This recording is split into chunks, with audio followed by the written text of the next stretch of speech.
नमस्कार विद्यार्थियों, वेदांत क्लासेज में आप सभी का हार्दिक स्वागत व अभिनंदन। विद्यार्थियों, हम पार्लियामेंट के बारे में चर्चा कर रहे हैं और पार्लियामेंट पे आज ये पढ़ेंगे हम कि संसद की क्या भूमिका होती है। तो आप सभी विद्यार्थी हेडिंग डाल लें, भारतीय संसद की भूमिका।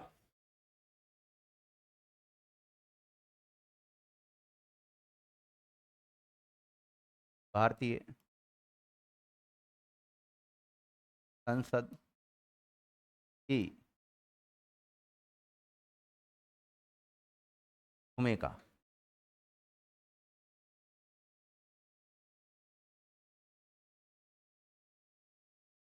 भारतीय संसद की भूमिका के बारे में लिखो। भारतीय संसद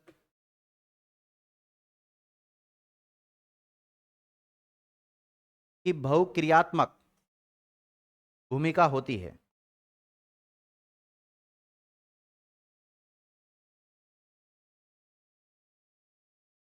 बहुक्रियात्मक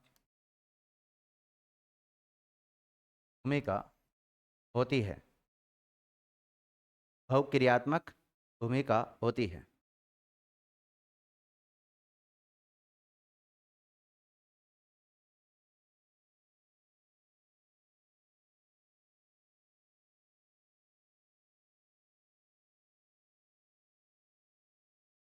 पहला, विधायी मतलब देखो, भारत की जो संसद है वो विधायिका के रूप में काम करती कि नहीं करती, कानून बनाने का काम करती कि नहीं करती। तो इसके बारे में लिख सकते हैं, विधायी शक्तियां एवं कार्य। विधायी शक्तियां एवं कार्य किसके, संसद के। तो एक तो विधान विधान बनाने का काम करती है और जो भी अन्य कार्य करती है। इसके अलावा लिखो कार्यकारी शक्तियां।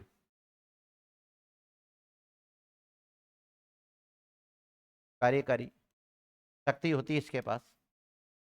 शक्ति की जगह कार्य भी मिल सकता है आपको ना, तो ये कार्यकारी कार्य भी करती है।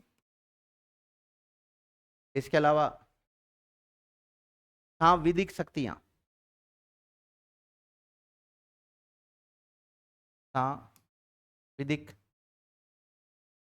शक्ति भी होती है इसके पास।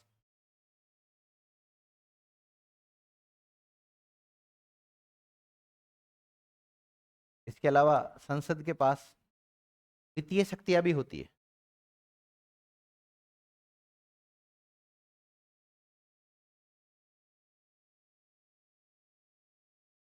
निर्वाचन की शक्तियां एवं कार्य, सब में लिख लेना कार्य साथ में ना। निर्वाचन की शक्तियां और बाकी जो बच जाएगा अन्य कार्य। अन्य कार्य या विविध, तो हम विविध शक्तियां भी कह सकते हैं। अन्य एक्स्ट्रा, जो इनमें विभाजित नहीं कर पाए हम।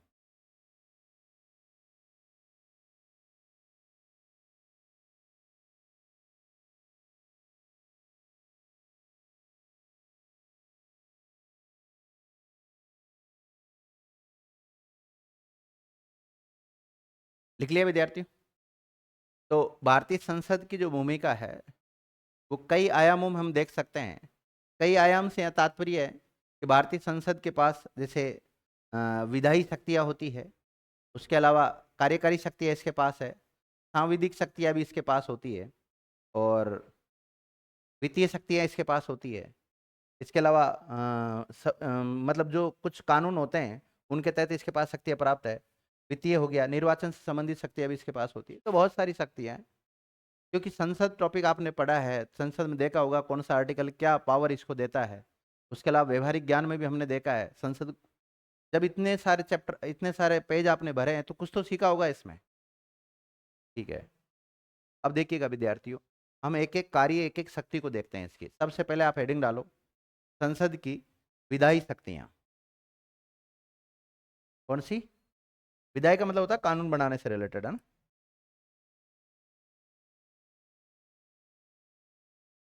संसद की विधायी शक्तियां, पब्लिक कार्य, संसद की विधायी शक्तियां एवं कार्य। लिख लिया? देखो विद्यार्थियों, हम जैसे संसद टॉपिक पढ़ना चालू करते हैं तो आपको अच्छी तरह पता है तो संसद का मुख्य काम क्या है? कानून बनाना। भाई सेंटर में कानून बनाने वाली संस्था कौन सी है? संसद है। राज्यों में क्या होता है? कानून बनाने वाली संस्था विधानमंडल होती है। तो मुख्य कार्य क्या होगा इसका? कानून बनाना। देखिएगा,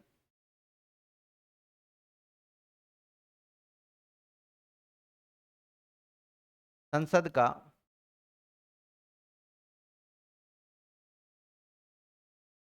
प्राथमिक कार्य, संसद का प्राथमिक कार्य देश के संचालन हेतु, देश के, देश बोले तो भारत है ना, देश के संचालन हेतु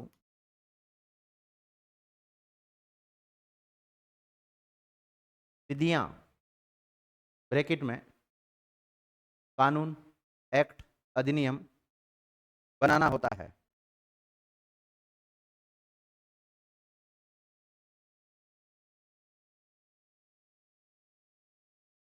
देख लिया? अब आपने, अगर इंडियन कॉन्स्टिट्यूशन शुरू से पढ़ रहे हैं आप, तो आपने अनुसूचियां पढ़ी होगी। वर्तमान में अनुसूचियों की संख्या 12। कितनी है? 12 है। और एक अनुसूची आती है विद्यार्थियों, 7वीं अनुसूची। कौन सी? 7वीं अनुसूची, जिसमें विषयों का बंटवारा कर रखा है। क्या कर रखा है? विषयों का बंटवारा कर रखा है।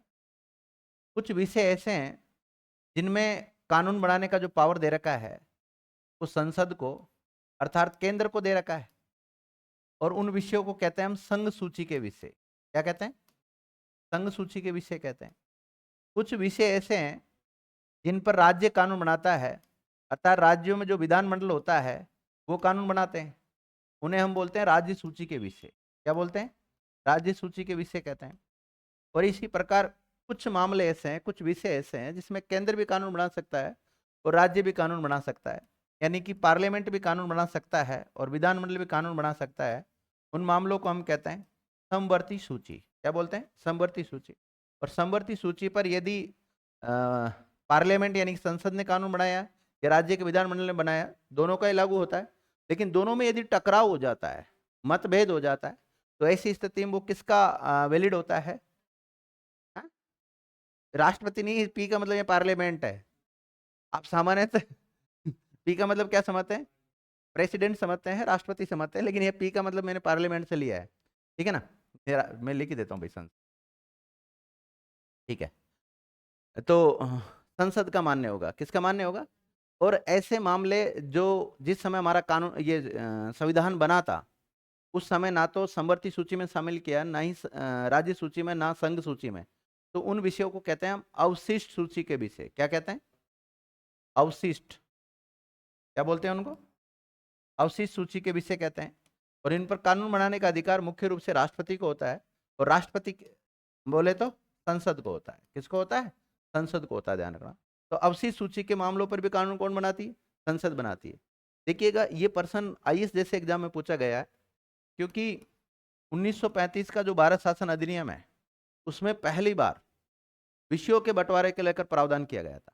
और विषयों का बंटवारा किया गया विद्यार्थियों, उसमें संघ सूची और प्रांतीय सूची और समवर्ती सूची, और जो अवशिष्ट सूची के विषय थे, जो उस समय का गवर्नर हुआ करता था, जिसे हम वाइस राय कहते हैं, वाइस राय के पास होती थी। किसके पास होती थी? वाइस राय के पास होती। तो कई बार पूछा गया है, अवशिष्ट सूची 1935 के भारत शासन अधिनियम में किसके पास होती थी? किसके पास होती थी? बोलो। वाइस राय के पास। मैंने पढ़ाया आपको 1935 का भारत शासन अधिनियम, फिर जवाब क्यों नहीं दे रहे हो? चलो, अब वापस आ जाते हैं। हम जो हमारी भारतीय संसद की शक्तियां पढ़ रहे हैं, भूमिका पढ़ रहे हैं, उसमें हम विधायी शक्तियां पढ़ रहे हैं। विधायी शक्ति में हमने मुख्य रूप से लिखा है कि इसका मुख्य कार्य क्या है? कानून बनाना है। क्या है? कानून बनाना है, ध्यान रखना। आगे फैक्ट लिखो विद्यार्थी। भारतीय संसद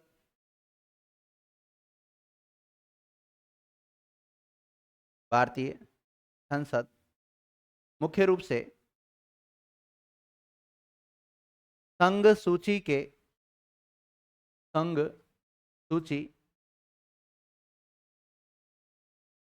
के विषयों पर ही कानून बनाती है। मुख्य रूप से किस पर बनाती है कानून? संघ सूची के विषयों पर कानून बनाती है।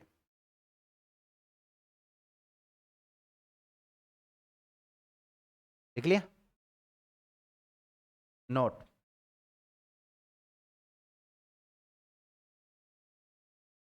भारतीय संविधान की अनुसूची 7 में, भारतीय संविधान की अनुसूची 7 में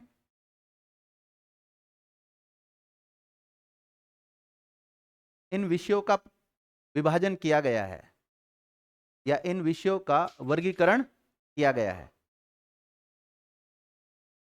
जैसे संघ सूची के विषय, दूसरा राज्य सूची के विषय, और तीसरा समवर्ती सूची के विषय। तो बताओ, संघ सूची पर कानून कौन बनाएगी? संसद। और राज्य सूची पर विधानमंडल। और समवर्ती पर दोनों। और दोनों में टकराव हो जाता तो मान्य किसका होगा? संसद का मान्य होगा। ऐसी बात है। हम पढ़ रहे संसद की भूमिका या कार्य।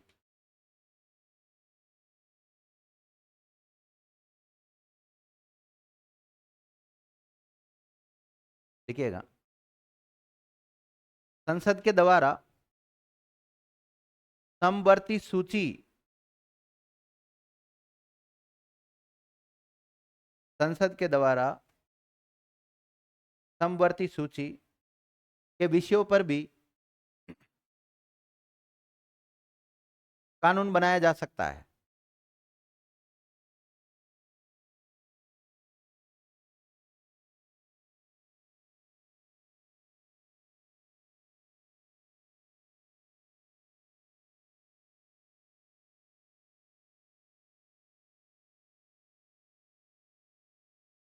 लिख लिया विद्यार्थियों? तो ऐसी स्थिति में विद्यार्थियों, संसद देखो संघ सूची के मामले पर कानून बना रही है। राज्य सूची अभी नहीं लिया हमने, अभी कौन सा लिया है? समवर्ती सूची। क्या राज्य सूची के मामलों में संसद कानून बना सकती है? यस या नो? देखो विद्यार्थियों, सामान्य परिस्थितियों में संसद का काम है संघ सूची के मामलों में कानून बनाना या फिर समवर्ती सूची के मामलों में कानून बनाना। लेकिन राज्य सूची से संबंधित कानून बनाने का अधिकार किसको है? विधानमंडल को होता है, संबंधित राज्य को होता है, उसकी राज्य सरकार को होता है। लेकिन विद्यार्थियों, किसी हमारे देश में राष्ट्रीय आपातकाल लगा हुआ है या फिर राष्ट्रपति शासन लगा हुआ है, तो ऐसी स्थिति में राज्य सूची के मामलों पर भी संसद के द्वारा क्या बनाया जा सकता है? कानून बनाया जा सकता है। तो बताओ, राज्यों के विधानमंडल पावरफुल हुआ या फिर संसद पावरफुल हुई? तो हमने भारत में संघीय ढांचे को अपनाया है। किसको अपनाया? देखो, संघीय ढांचा, भारत की सरकार का कैसा ढांचा है? संघीय ढांचा। संघीय ढांचा का मतलब ये होता है, केंद्र के अनुसार शासन संचालित करेगा, राज्य राज्यों के अनुसार शासन संचालित करेगा, एक दूसरे के मामले में कोई इंटरफेयर नहीं करेगा। लेकिन विद्यार्थियों, अगर आप पॉलिटिकल साइंस की समझ रखते हैं तो आप बताओ, केंद्र राज्यों में हस्तक्षेप कर सकता है कि नहीं कर सकता है? कर सकता है ना? सामान्य परिस्थितियों में नहीं करता, लेकिन आपातकालीन जैसी परिस्थितियों में कर रहा है। कर रहा है ना? तो फिर ऐसी, और इसके अलावा जब देश में राष्ट्रीय आपातकाल लगा हुआ है, तो ऐसी स्थिति में अध्यादेश जारी करने का अधिकार राज्यपाल को होता है कि राष्ट्रपति को होता है? राष्ट्रपति को होता है। तो सेंटर की जो विधायिका कार्यपालिका पावरफुल है कि नहीं, फिर राज्यों की उससे कम है। ठीक है, लिखिएगा, संसद के द्वारा निम्नलिखित परिस्थितियों में, निम्नलिखित परिस्थितियों में राज्य सूची के विषय पर भी कानून बनाया जा सकता है। तीनों सूचियों पे कानून बना रही संसद, तो राज्य सूची के विषयों पर भी कानून बनाया जा सकता है। कानून विधि जो भी है ना, लिखना चाहो।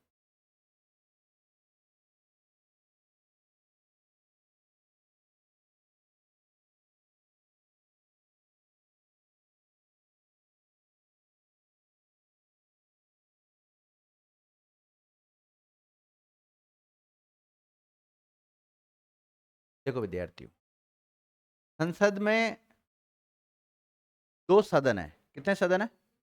2 सदन है। 2 सदन, निम्न सदन कौन सा है? निम्न सदन बोलो, लोकसभा।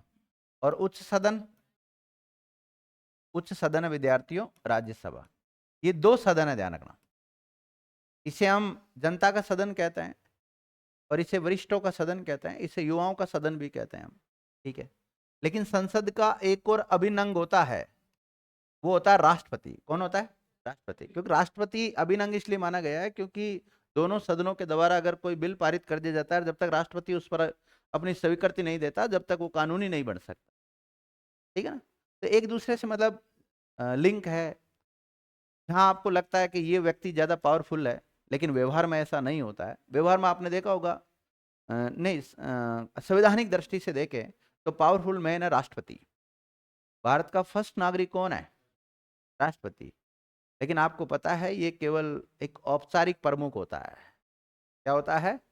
केवल औपचारिक प्रमुख होता है। वास्तविक शक्तियां केंद्र का जो मंत्री परिषद होता है या मंत्रिमंडल होता है उसके पास होता है, और केंद्रीय मंत्रिमंडल का जो हेड है वो प्रधानमंत्री होता है। यानी कि अप्रत्यक्ष रूप से हम ये कह सकते हैं सेंटर में पावरफुल कौन है? प्रधानमंत्री। लेकिन अकॉर्डिंग कॉन्स्टिट्यूशन कौन पावरफुल है? राष्ट्रपति। तो दोनों बिंदुओं को आपको मद्देनजर रखते हुए पढ़ना होता है। चलो, अभी हम बात कर रहे हैं कि राज्य सूची के मामले में भी संसद कानून बना सकती है। आपको पता है संसद में राज्यों को रिप्रेजेंट कौन करता है? राज्यों का प्रतिनिधित्व। अगर आपसे पूछा जाए संसद में राज्यों को रिप्रेजेंट कौन करता है, राज्यों का प्रतिनिधित्व कौन करता है, तो वो करती है राज्यसभा। कौन करती? राज्यसभा। अब माना कि राज्यों को, राज्य के जो प्रतिनिधित्व होते हैं वो राज्यसभा में होते हैं। कहां पर होते हैं? राज्यसभा में होते हैं। अब राज्य से रिलेटेड अगर कोई कानून संसद बना रही है, तो अगर राज्यसभा संसद को कह दे कि भाई आप इस मामले में क्या कर सकते हो, कानून बना सकते हो, तो संसद के द्वारा कानून बनाया जा सकता है। तो मैं इसी बात को लिखाना चाह रहा हूं। पहला पॉइंट लिखो आप। जब राज्यसभा के द्वारा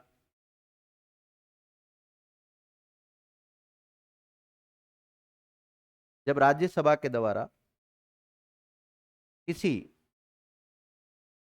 राज्य सूची के विषय में, किसी राज्य सूची के विषय में कानून बनाने हेतु संकल्प पारित कर दिया जाए, संकल्प पारित कर दिया जाए, संकल्प पारित कर दिया जाए, तो ऐसी स्थिति में, तो ऐसी स्थिति में, ऐसी स्थिति में संसद के द्वारा, संसद के द्वारा,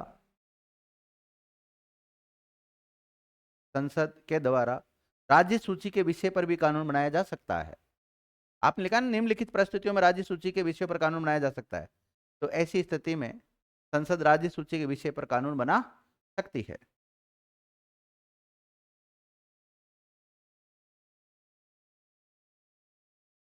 समझ गए?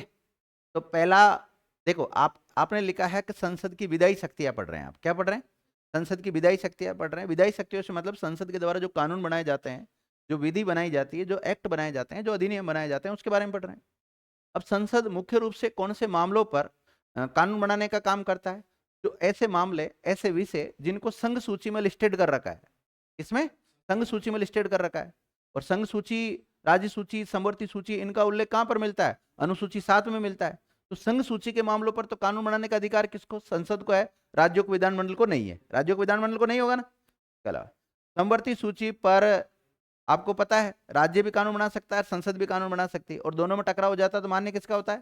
संसद का मान्य होता है।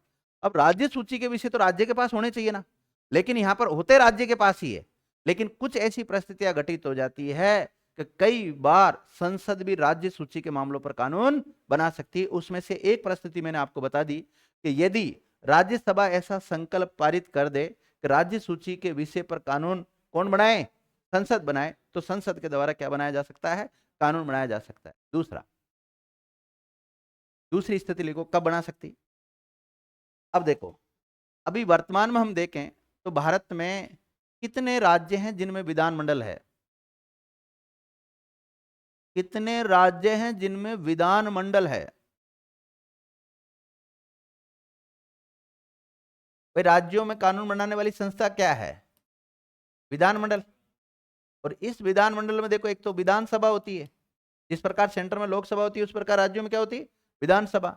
जिस प्रकार सेंटर में राज्यसभा होती है, इसी प्रकार यहाँ पे क्या होता है? विधान परिषद। और जिस प्रकार सेंटर में राष्ट्रपति होता है, इसी प्रकार यहाँ राज्यपाल होता है, गवर्नर होता है। तो अब मेरा सवाल आपसे यह है कि भाई, वर्तमान में कितने राज्य और केंद्र शासित प्रदेशों में विधानमंडल है? 28 के 28 राज्यों में क्या है? विधानमंडल है। उसके अलावा जो 8 केंद्र शासित प्रदेश है, उसमें से 3 में विधानमंडल है। 3 में क्या है? विधानमंडल है। देखो, 28 राज्यों का नाम तो आपको पता ही है। उसके अलावा जो 8 केंद्र शासित प्रदेश है, उसमें से एक तो दिल्ली में, इसमें दिल्ली में है, एक पुडुचेरी में है, एक जम्मू कश्मीर में है। 3 में ही विधानमंडल है। अब फिर बात करें, ये जो विधानमंडल होता है, ये कितने राज्यों और केंद्र शासित प्रदेशों में मिलाकर द्विसदनात्मक है? तो द्विसदनात्मक का मतलब है ये दोनों है जिनमें। तो ऐसा है विद्यार्थियों, 6 में। कितने में है? 6 में। और 6 की मैंने आपको एक ट्रिक भी बता रखी है। कुंभा टी, कौन सी चाय पीते हैं हम? कुंभा चाय पीते हैं। तो के का मतलब कर्नाटक, यू का मतलब यूपी, एम का मतलब महाराष्ट्र, एमपी नहीं, ध्यान रखना, महाराष्ट्र है। बी का मतलब बिहार। ए का मतलब ना तो असम है, ना तो असम है, ना अरुणाचल प्रदेश है, बल्कि क्या है? आंध्र प्रदेश है। क्या है? आंध्र प्रदेश। और टी का मतलब तेलंगाना। क्या है? तेलंगाना। इन 6 राज्यों में विद्यार्थियों विधान परिषद पाई जाती है, अर्थात द्विसदनात्मक विधानमंडल है, बाकी में नहीं है। तो देखो, 28 और 3 कितने हो गए? 31। 31 में से मात्र 6 में ही क्या है विद्यार्थियों? बाकी 25 में नहीं है। समझ गया ना? क्या राजस्थान में विधानमंडल है? अरे विधानमंडल तो है ना, राजस्थान विधानमंडल है, लेकिन राजस्थान का जो विधानमंडल है वो एक सदनीय है। कैसा है? एक सदनीय है, अर्थात यहां पर केवल विधानसभा है, विधान परिषद नहीं है। देखो, इन 6 में नहीं है राजस्थान का नाम। इसी प्रकार देखो, राजस्थान में कोई भी बिल आएगा पहले विधानसभा में आएगा, विधानसभा से पारित होने के बाद डायरेक्ट कहां जाएगा?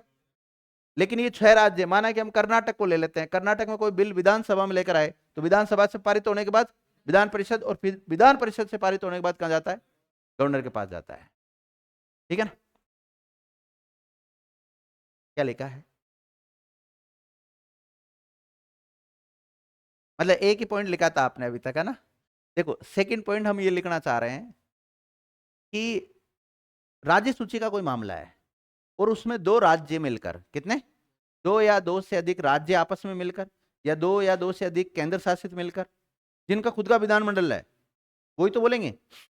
2 या 2 से अधिक राज्य ओब्लिक केंद्र शासित प्रदेश आपस में मिलकर यदि संसद से रिक्वेस्ट करे कि आप हमारे इस विषय पे क्या बना दो, कानून बना दो, तो फिर ऐसी स्थिति में संसद क्या कर सकती है? कानून बना सकती है। क्योंकि ऐसा मामला है 2 राज्यों के बीच में विवादित है, माना कि, तो ना तो राजस्थान बना सकता, ना गुजरात बना सकता। उस पर गुजरात वाले बनाएंगे तो राजस्थान वाले नाराज हो जाएंगे, राजस्थान वाले बनाएंगे तो गुजरात वाले नाराज हो जाएंगे।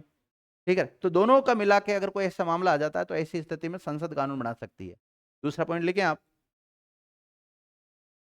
जब 2 या 2 से अधिक राज्यों, जब 2 या 2 से अधिक राज्य संयुक्त रूप से, जब 2 या 2 से अधिक राज्य संयुक्त रूप से, वो सब आ गया ना उसमें। जब 2 या 2 से अधिक राज्य ओब्लिक केंद्र शासित प्रदेश लिख लो भैया, लो,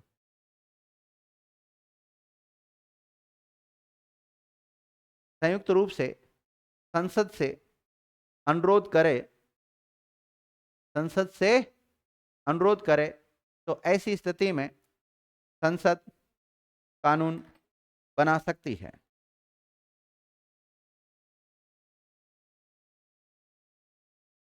संसद क्या कर सकती है? कानून बना सकती है। हम्म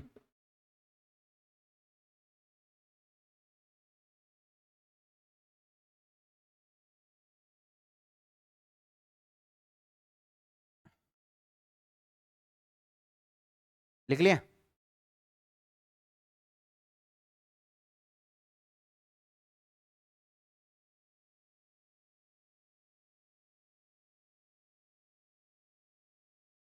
अगला लिखो। राष्ट्रीय आपातकाल के समय, तीसरा पॉइंट, राष्ट्रीय आपातकाल के समय भी संसद के द्वारा राज्य सूची के विषयों पर कानून बनाया जा सकता है। राज्य सूची के विषयों पर कानून बनाया जा सकता है। कितनी परिस्थितियां लिख ली?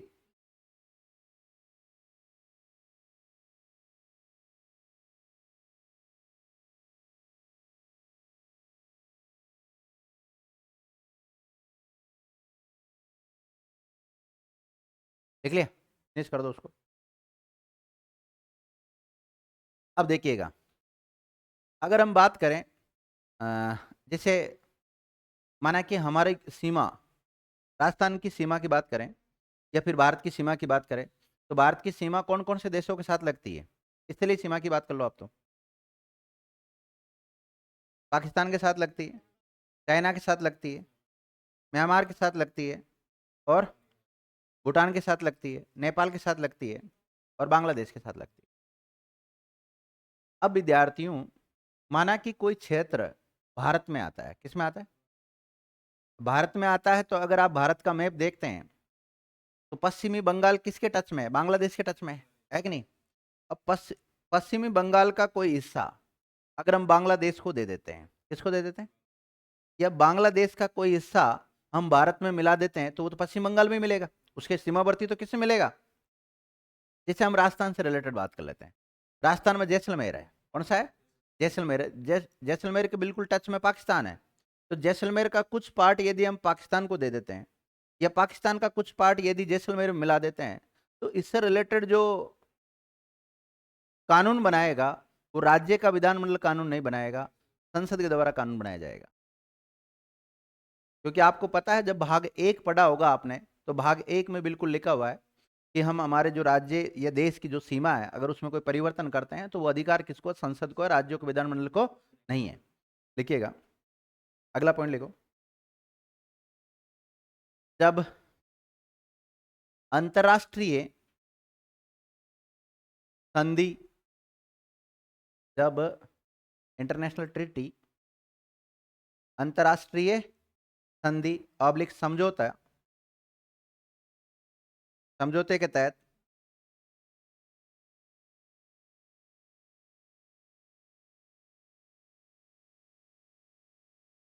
कुछ परिवर्तन करना हो, मतलब सीमा से रिलेटेड हो गया, नाम से रिलेटेड हो गया, जो भी है, कुछ परिवर्तन करना हो, तो उससे संबंधित कानून भी, उससे संबंधित कानून भी संसद के द्वारा बनाया जाता है।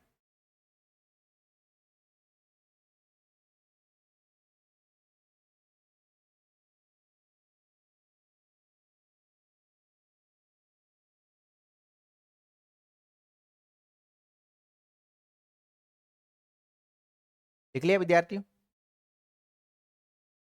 तो जो आपने लिखा है कि भारतीय संसद की अलग अलग क्षेत्रों में अलग अलग भूमिका है, बहुक्रियात्मक भूमिका भारतीय संसद की, तो उसी क्रम में अगर हम देखते हैं तो पहली जो इसकी शक्तियां हमने देखी, पहले जो कार्य कार्य देखे हैं, वो कौन से कार्य देखे हैं विद्यार्थियों?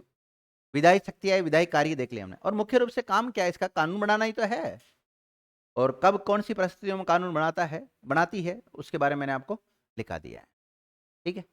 अब दूसरी शक्ति लिखो आप इसकी, संसद की कार्यकारी शक्तियां या कार्य।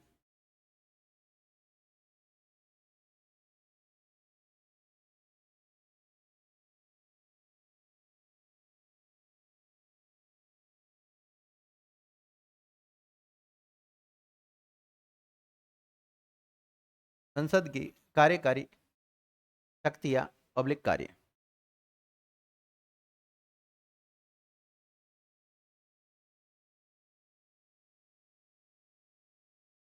देखो, कार्यकारिणी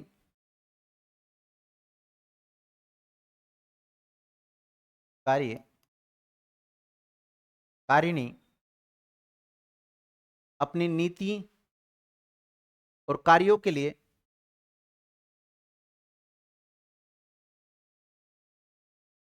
अपनी नीति एवं कार्यों के लिए संसद के प्रति उत्तरदायी होती है।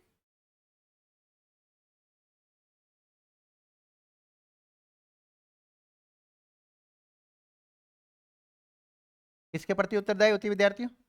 संसद के प्रति उत्तरदायी होती है। अर्थात अर्थात सामान्यतः अर्थात सामान्यतः मंत्री अतः नहीं क्या लिखा है?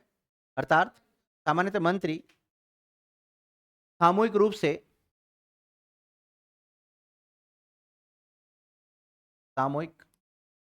रूप से संसद के प्रति उत्तरदायी होते हैं। किसके प्रति उत्तरदायी होते हैं?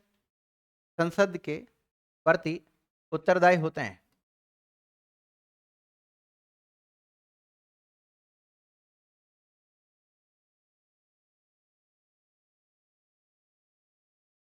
तो मंत्री सामूहिक रूप से किसके प्रति उत्तरदायी होते हैं? तो सर हमने तो ऐसे पढ़ा है कि मंत्री सामूहिक रूप से लोकसभा के प्रति उत्तरदायी होता है। हमने तो क्या पढ़ा है? लेकिन लोकसभा भी किसका पार्ट है विद्यार्थियों? संसद का ही तो पार्ट है। नोट लिख सकते हो। मंत्री, सेंटर के मंत्रियों की बात कर रहा हूं मैं, राज्यों के मंत्री की बात नहीं कर रहा हूं। मंत्री विशेषतः मतलब स्पेशली, है ना? मंत्री विशेषतः सामूहिक रूप से लोकसभा के प्रति उत्तरदायी होते हैं।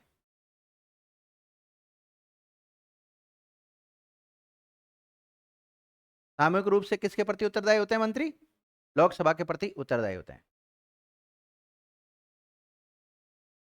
देखो विद्यार्थियों सुनिएगा, इसमें बहुत बड़ी बात छुपी हुई है।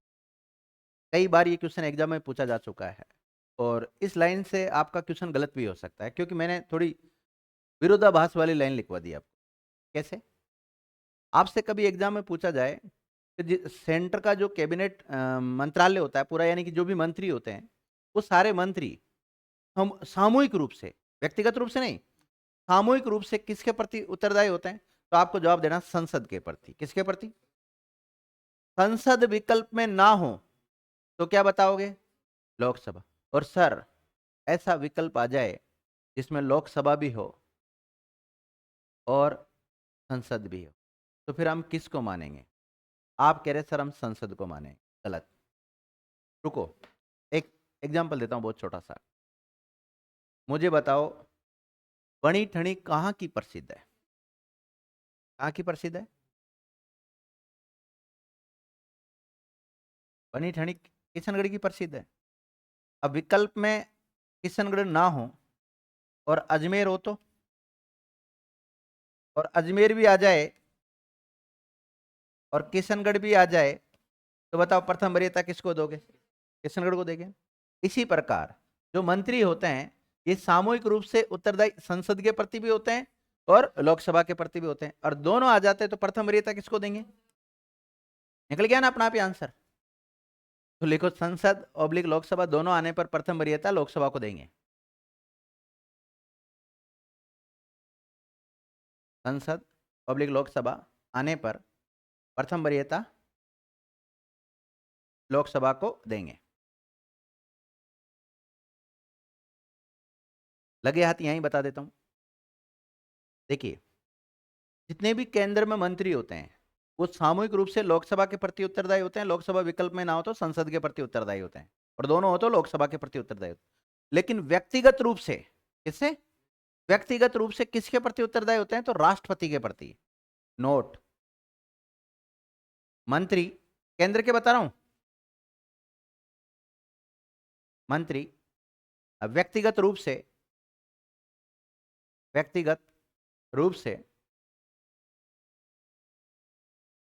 राष्ट्रपति के प्रति उत्तरदायी होते हैं। राष्ट्रपति के प्रति उत्तरदायी होते हैं। और वैसे जब मैंने आपको आर्टिकल 74 पढ़ाया होगा तो वहां पक्का लिखाया होगा ना, और नहीं पढ़ाया अभी तक तो आगे जब भी जिस चैप्टर में उसका नंबर आएगा मैं पक्का लिखाऊंगा वहां पर आपको यही बात। तो व्यक्तिगत रूप से किसके प्रति उत्तरदायी होता है? राष्ट्रपति के पास। क्यों? क्योंकि जो भी मंत्री होता है उस मंत्री को शपथ कौन दिलाता है? राष्ट्रपति। नियुक्त कौन करता है? राष्ट्रपति। मंत्री अपना त्याग पत्र किसको देगा? राष्ट्रपति को देगा। लेकिन इनके जो विभाग का बंटवारा किया जाता है वो विद्यार्थियों प्रधानमंत्री की सिफारिश पर किया जाता है। कौन से मंत्री को कौन सा विभाग दिया जाएगा? किसी को गृह विभाग देते हैं, किसी को वित्त विभाग देते हैं, किसी को रक्षा विभाग देते हैं, देते कि नहीं देते हैं? किसी को शिक्षा विभाग दिया है, किसी को पेट्रोलियम, किसी को न्याय, बहुत सारे विभाग बने हुए हैं। तो ये सारे विभागों का जो बंटवारा होता है सेंटर में प्रधानमंत्री के कहने पर राष्ट्रपति देता है। और खुद प्रधानमंत्री भी एक मंत्री है। प्रधानमंत्री खुद भी क्या है? एक मंत्री। लेकिन वो सभी जितने भी मंत्री होते हैं उनमें प्रधान है, उनमें प्रमुख है, उनमें मुख्य है। तो राज्यों में जो मुख्य मंत्री होता है उसको क्या बोलते हैं? और जो सेंटर में प्रधानमंत्री होता है उसको क्या बोलते हैं? प्रधानमंत्री। जो मेन मंत्री होता है उसको क्या बोलते हैं? प्रधानमंत्री नाम देते हैं। चलो, ये इसकी क्या हो गई विद्यार्थियों? कार्यकारी शक्तियां हो गई। तीसरा लिखो वित्तीय शक्तियां।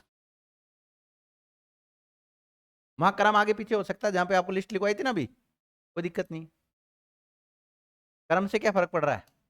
हमें तो पता होना चाहिए कौन कौन शक्तियां हैं। वित्तीय शक्ति ओब्लिक कार्य। किसके? संसद की वित्तीय शक्तियां ओब्लिक कार्य।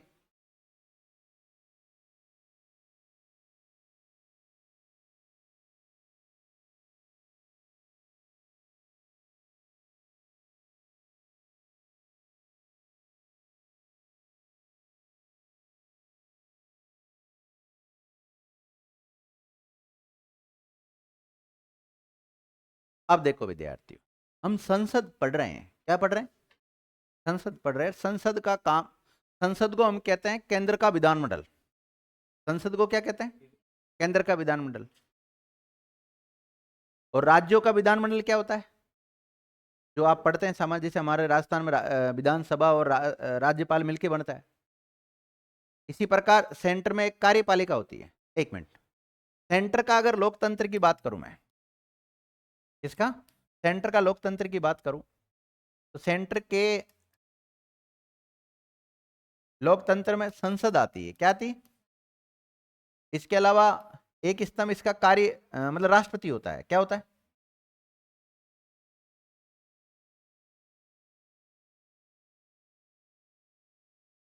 विधायिका, कार्यपालिका और न्यायपालिका। तीन स्तंभ होते हैं लोकतंत्र के। चौथा मीडिया को माना जाता है, लेकिन मुख्य रूप से तीन ही है। इसका काम है कानून बनाना। इसका काम क्या है? और इसका काम है इन कानूनों को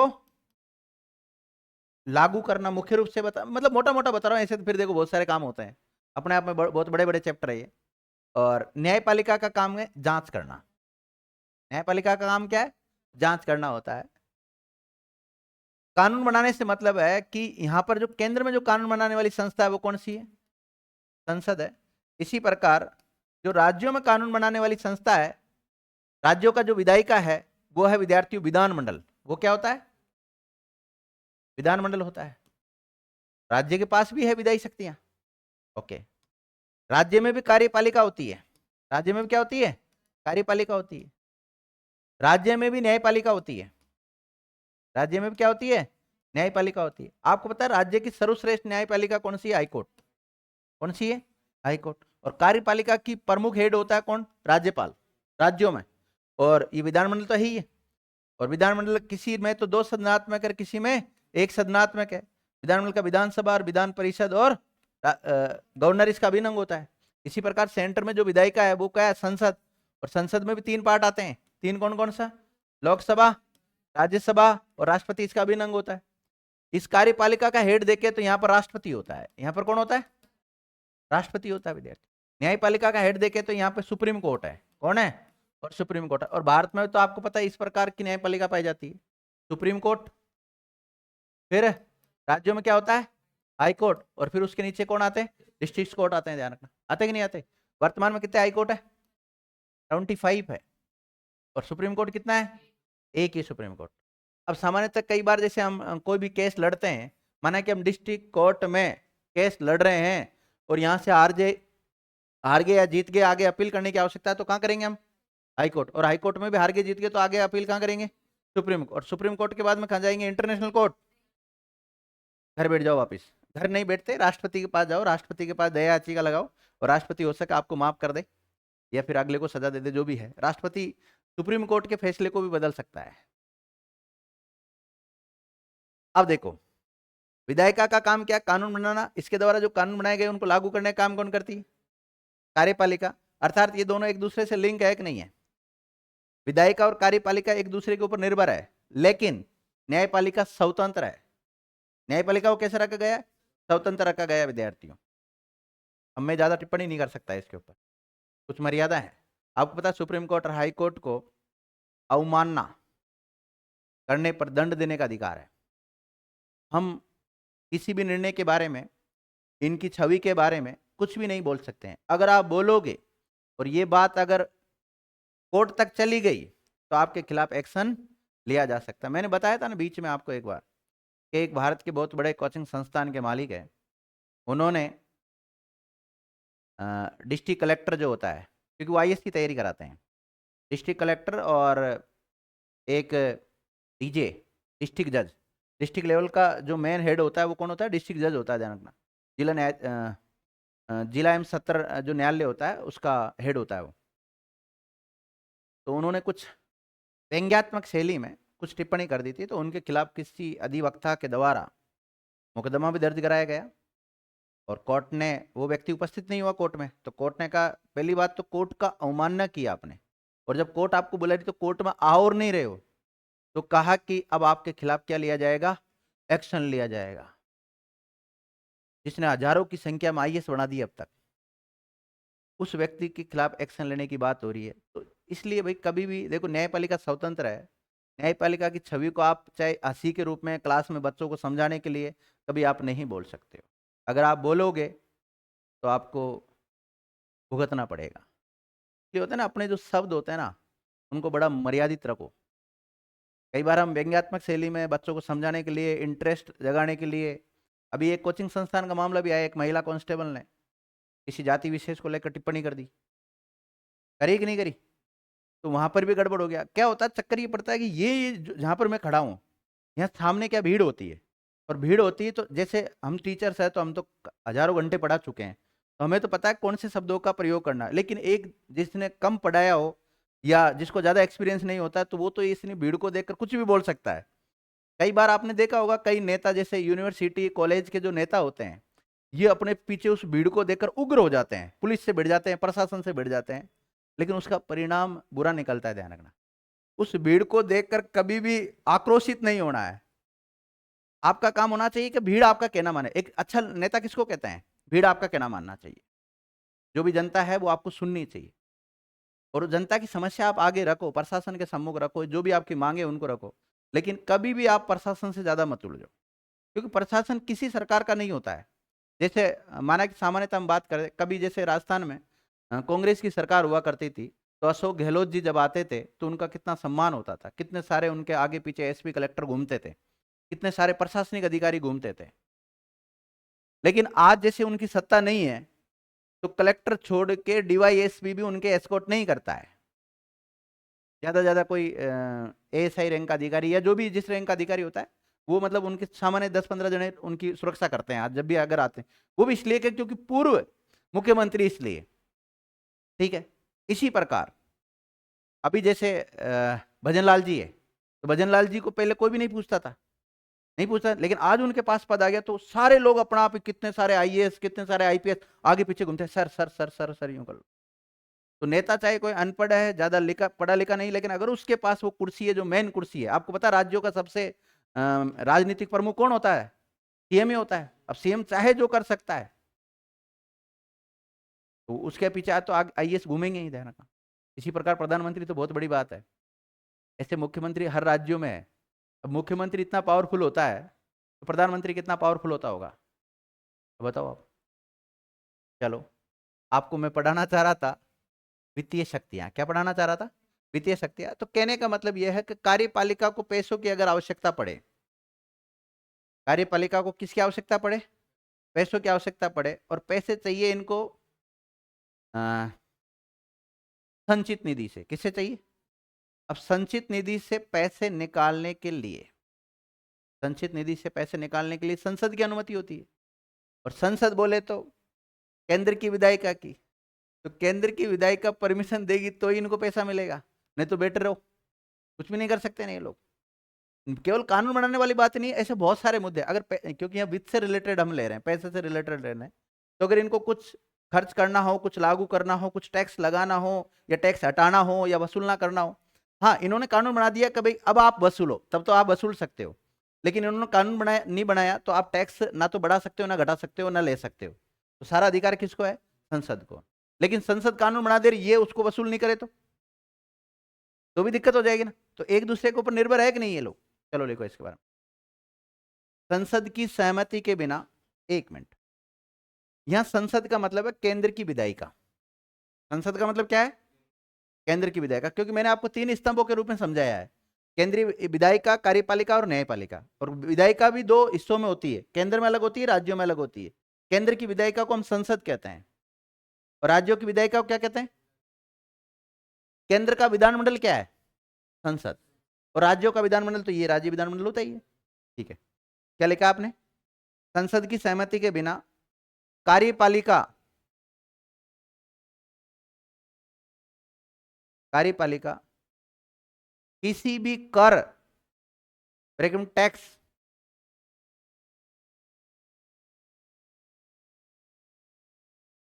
किसी भी टैक्स की उगाही या एकत्रित, की उगाही, ब्रैकेट में एकत्रित नहीं कर सकती, टैक्स की उगाही नहीं कर सकती। कौन? कार्यपालिका। किसकी अनुमति के बिना? विधायिका या सेंटर की जो संसद होती है उसकी अनुमति के बिना कार्यपालिका मतलब टैक्स की उगाही नहीं कर सकती है। अब माना कि ठीक है, ऑलरेडी टैक्स वसूल करने का अधिकार किसको दे रखा है? कार्यपालिका को दे रखा है, लेकिन वो सारा पैसा कहां जाता है? भारत की संचित निधि में जाता है। अब अगर आपको खर्च करने की आवश्यकता है, क्या करने की? खर्च करने की आवश्यकता है, तो आप भारत की संचित निधि से कार्यपालिका खर्च नहीं कर सकती। अनुमति कौन देगी? पहले संसद देगी। और ना ही किसी प्रकार का व्यय कर सकती है। ना तो विद्यार्थियों आप टैक्स लगा सकते हो, ना वसूल कर सकते हो, और ना ही कुछ खर्च कर सकते हो। आपसे मतलब कार्यपालिका।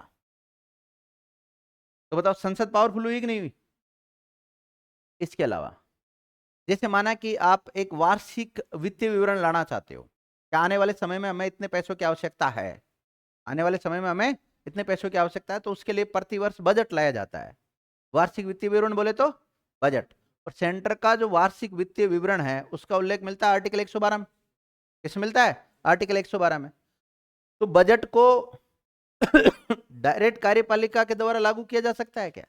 बजट पर पहले संसद में, संसद से पारित कराना होता है, उसको कराना होता है ना, तभी आगे उसकी उसके तहत पैसे मिलते हैं, उसी के तहत फिर एक साल भर का पूरा खर्चा चलाना पड़ता है। तो बजट भी विद्यार्थियों संसद में लाया जाता है। लिखिएगा, ऐसे लिखना, बजट ब्रैकेट में वार्षिक वित्तीय विवरण, क्योंकि बजट सब संविधान में उल्लेखित नहीं है, ध्यान रखना। बजट के स्थान पे कौन सा शब्द मिलता है? वार्षिक वित्तीय विवरण। बजट ब्रैकेट में वार्षिक वित्तीय विवरण की स्वीकृति के लिए भी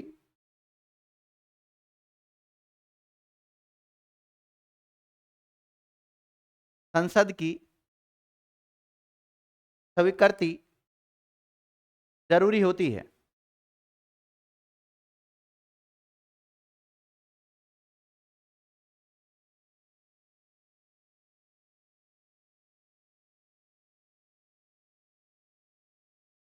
लिख लिया?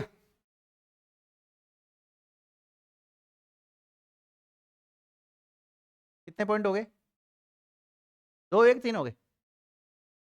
2 कौन कौन से?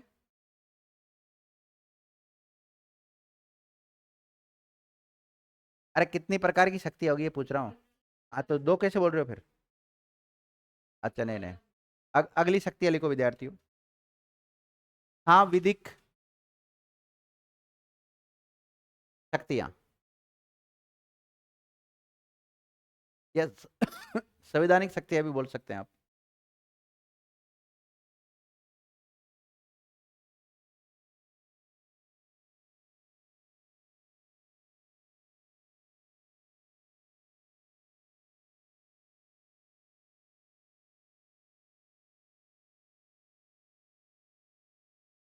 हाँ, विधिक शक्तियां।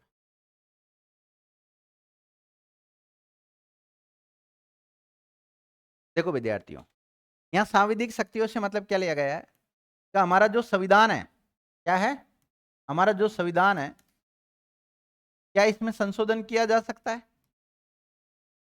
और संविधान में जो संशोधन करने का पावर है विद्यार्थियों, वो केवल संसद को दिया गया, राज्यों के विधानमंडल को नहीं दिया गया है। तो संसद के द्वारा जो हमारा संविधान है उसमें संशोधन किया जा सकता है, लेकिन भारतीय संविधान का जो मूलभूत ढांचा है, क्या मूलभूत ढांचा है, उसमें किसी प्रकार का कोई चेंज नहीं कर सकती संसद। संसद परिवर्तन कर सकती है संविधान में, लेकिन मूलभूत ढांचे में के साथ छेड़छाड़ नहीं कर सकती। केशवानंद भारती केस का नाम सुना होगा, 1973 का था। उसमें स्पष्ट कहा था, 13 जजों की पीठ थी, उसने कहा था कि संसद अमेंडमेंट कर सकती है। क्या कर सकती है?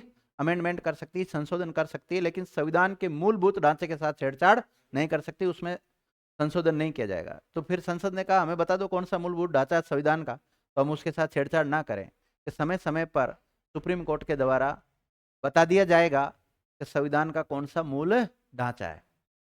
जैसे मैंने बताया था अभी आपको थोड़ी देर पहले कि माना कि संविधान में संशोधन करना है, तो केंद्र की जो विधायिका के पास पावर है, इसने संशोधन कर लिया, उस संशोधन को लागू करने का काम कौन करेगी?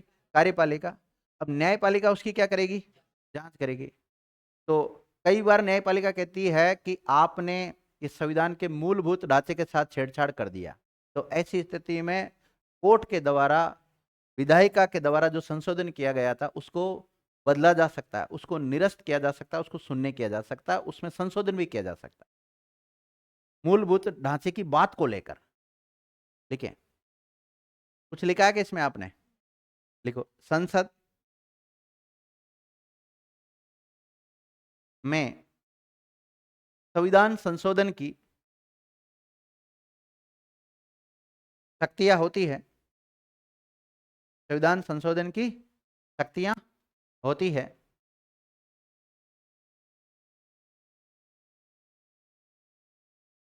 लिख लिया? अगला फैक्ट लिखो, नोट डाल के, नोट डाल के। संसद के द्वारा भारतीय संविधान के मूलभूत ढांचे, मूलभूत ढांचे में संशोधन नहीं किया जा सकता, मूलभूत ढांचे में संशोधन नहीं किया जा सकता। लिख लिया?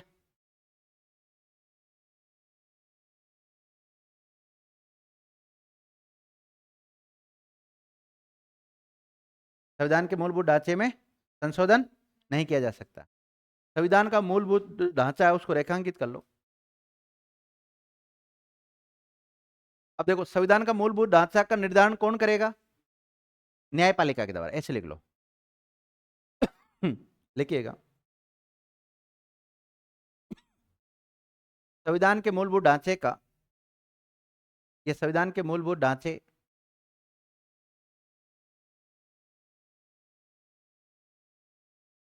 की व्याख्या समय समय पर, समय समय पर न्यायपालिका के द्वारा की जाती है ना? न्यायपालिका के द्वारा की जाती है।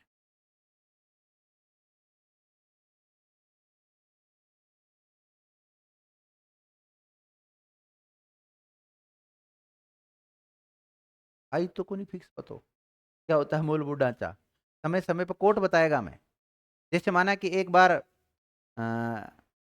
एक संविधान में संशोधन किया गया कि जो सुप्रीम कोर्ट के न्यायाधीश होते हैं, मुख्य न्यायाधीश होते हैं, उनको कॉलेजियम प्रणाली से नियुक्त नहीं कर कर एक अलग से उन्होंने वो बनाया था, ट्रिब्यूनल बनाया था, ये एक अलग से कमेटी बनाई थी। तो वो कमेटी एक उनकी नियुक्ति करेगी, किसकी? न्यायाधीशों की। और उसमें एक कानून मंत्री भी शामिल होगा। कौन शामिल होगा? कानून मंत्री शामिल होगा। कानून मंत्री शामिल हो गया मतलब राजनीतिक हस्तक्षेप बढ़ेगा उसमें। भाई जब भी सुप्रीम कोर्ट के मुख्य न्यायाधीश, अन्य न्यायाधीशों की नियुक्ति की जाएगी, तो आप कॉलेजियम प्रणाली से नहीं करके एक वो जो बनाया था उन्होंने सिस्टम, उसके तहत, जिसमें कानून मंत्री भी शामिल है, उसके तहत उसकी नियुक्ति की जाएगी। तो ऐसी स्थिति में शायद 99वां संविधान संशोधन था, अमेंडमेंट भी किया गया था। अब उसको फिर किसने कैंसिल कर दिया? सुप्रीम कोर्ट ने कैंसिल कर दिया कि ये संविधान के मूलभूत ढांचे के साथ क्या है? छेड़छाड़ है। तो वापस पहले कॉलेजियम प्रणाली से नियुक्ति होती थी, बीच में उस प्राधिकरण की वजह से होने लगी, और वापस फिर कॉलेजियम प्रणाली के तहत होने लगी। तो उन्होंने जब उनके ऊपर बात आई ना सुप्रीम कोर्ट के पास ऊपर, तो उन्होंने कहा ये संविधान का क्या है? मूलभूत ढांचा है। जो भी कई मामले आए हैं ऐसे, नहीं बताएंगे, ऐसे बता दे तो फिर स्पष्ट ही हो जाएगा, फिर उनकी जो कोर्ट की जो शक्तियां हैं वो खत्म हो जाएगी एक प्रकार से, वो क्योंकि विधायिका उनमें छेड़छाड़ करेगी नहीं। भाई आपने स्पष्ट कर दिया कि ये मामले क्या संविधान के मूलभूत ढांचे, इनमें आपको छेड़छाड़ मत करो। तो आपको पता है संसद उनमें क्यों फालतू माथापड़ी करेगी? करेगी नहीं संशोधन।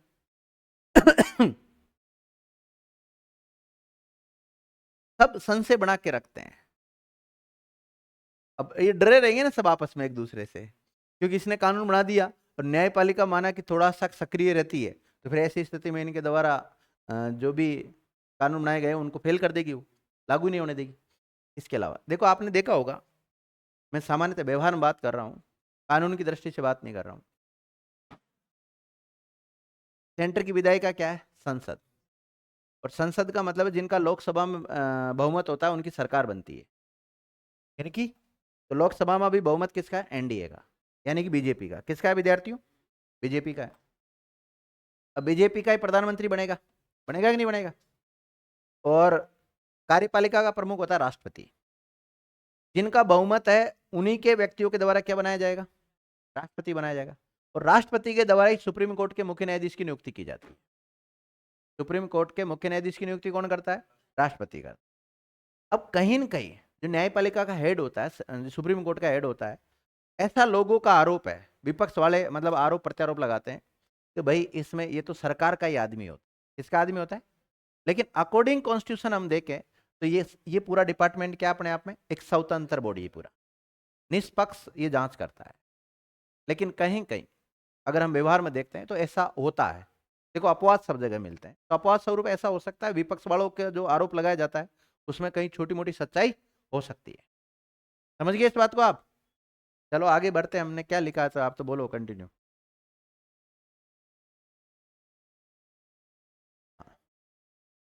ठीक है। अब देखो, जैसे विद्यार्थियों, एक केशवानंद भारती केस हुआ था 1973 का, एक मिनर्वा मिल्स केस हुआ था 1980 का, उसका संबंध भी संविधान संशोधन से ही है। लिखिएगा नोट। इससे संबंधित या संविधान संशोधन से संबंधित सुप्रीम कोर्ट के द्वारा कई फैसले दिए गए, कई निर्णय दिए गए, जैसे कई निर्णय दिए गए जैसे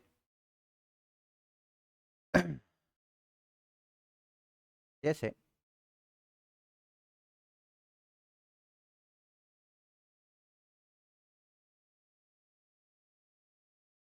केशवानंद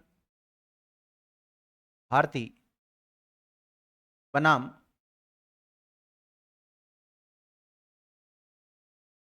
केरल सरकार वाद 1973। कौन सा केस था? केशवानंद भारती बनाम केरल सरकार, मामला 1973। मामला बोलो, वाद बोलो, केस बोलो, बात एक ही है ना। इसके अलावा मिनर्वा मिल्स वाद 1980, इसका संबंध भी संविधान संशोधन से ही है।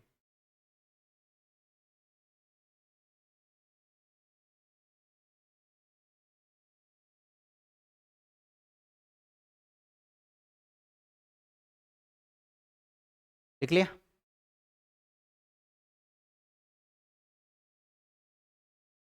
तो ये हो गया विद्यार्थी, इसकी कौन सी शक्तियां कंप्लीट?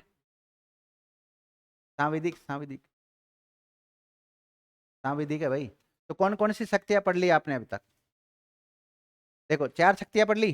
4 कौन सी? सबसे पहले विधायी शक्तियां, फिर कार्यकारी शक्तियां, फिर वित्तीय शक्तियां, और फिर सांविधिक शक्तियां। 4 शक्तियां हम पढ़ चुके हैं, बाकी शक्तियों के बारे में अगली क्लास में चर्चा करेंगे।